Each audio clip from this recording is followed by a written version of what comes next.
Okay, good afternoon sa inyo lahat mga idol. Ngayong araw papakita ko lang sa inyo kung paano magpalit ng crankshaft sensor kasi meron siyang check engine tapos nabasahan siya na crankshaft sensor circuit. So papalitan siya ng original na crank sensor. Tapos minsan hard starting siya. Ngayon papalitan natin at ipapakita ko sa inyo kung saan banda. Dito yun mga boss. Ito tinanggal mo rin. Pati ito. Ayan. Sa gilid ng alternator, ayan. Okay, ginakan niya na rin pala mga boss. Yun o. Wow. Tingnan natin kung paano. Portable na lifter no, dala-dalahin mo kahit saan. 12mm yan boy, no? Bolt para sa alternator. Tapos ano susunod? Yung sa ilalim ng alternator, yung alin. Okay, proceed tayo. Natulak na yung alternator. Ayun, nabunot na. Ito. 10mm lang. Ito na yung bago. Mitsubishi rin natin. Mitsubishi rin. Tingnan natin muna yung code boy bago ikabit. Ito, ayan. Okay. 10mm lang, nadukot na kaagad.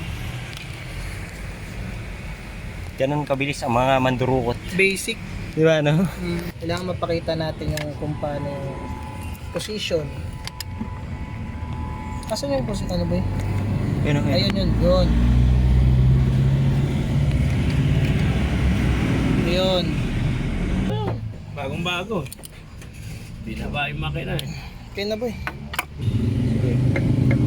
Dito lang tayo sa may bandang coil. Okay.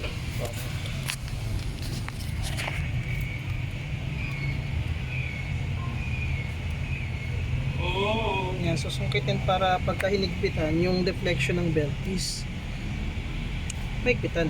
Nasa kotse ko yung tools ng ano pala, green.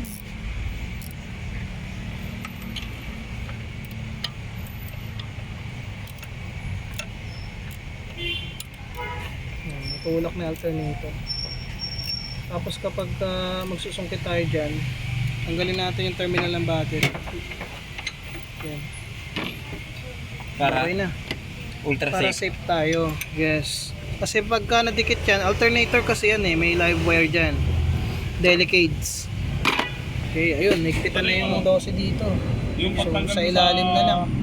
Yung Allen wrench, good na to. Nasa taas eh. Nasa taas. Okay, pwede na ibalik dito.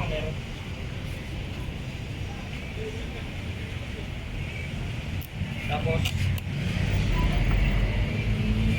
jack na ulit. Tapos jack na ulit para makalusot. Makalusot na. Bata. Makalusot ng bata. Ganda ng design. Irem mo pa. Kita ko na yung ulo. Okay, ikpitan na lang yung allen sa ilalim ng alternator. Okay na yan. Tapos mamaya testing natin. Okay mga boss. Bale, one click na siya kasi nung una hindi talaga umaandar kaagad. Hard starting. Tapos na-clear na rin yung fault code. Wala na rin. Wala na rin siyang check engine kasi nung una i-delete mo, babalik, tapos mamamatay pa yung makina eh. Wala nang check engine. Tsaka one click na din. Okay na. So napalitan na natin yung crank sensor. So goods na to mga idol. Yan. Ang gamit ko nga pala na scanner is Launch Export 31 Emo Plus. Ayan.